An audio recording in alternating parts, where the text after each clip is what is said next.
মধ্যে কি এটা ভেজাল আছে না? ভেজাল আছে। ভাই মিয়া কি কইতাছো? এটা 1 কোটি টাকা দিলে খাওয়া যাবো? এটা কি খাওয়ার জিনিস? ভাই যত কিছু বোঝায় এটার মধ্যে ভেজাল আছে। এটা এখানে খায়ার যেতেছিল না। হ্যাঁ ভেজাল তো ঠিক খাইতেন। তো খাইতেন নি নিজে মাসে থেকে আর বেশ পান। চাচা ঠিক না? হ্যাঁ ঠিক ঠিক। ভাই মিয়া এটা কি খাওয়ার জিনিস?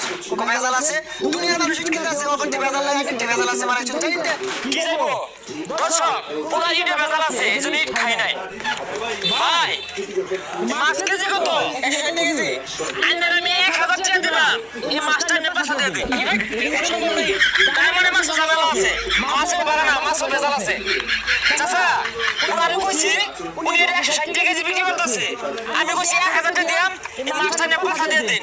উনি দিত না। তার মানে কি মাছও ঝামেলা আছে, ঠিক না? ঠিক ঠিক। ঠিক আছে না? এনে দিন। এই মিয়া, এটা কোনো যুক্তি কথা কইতেছ? তোমার জিনিস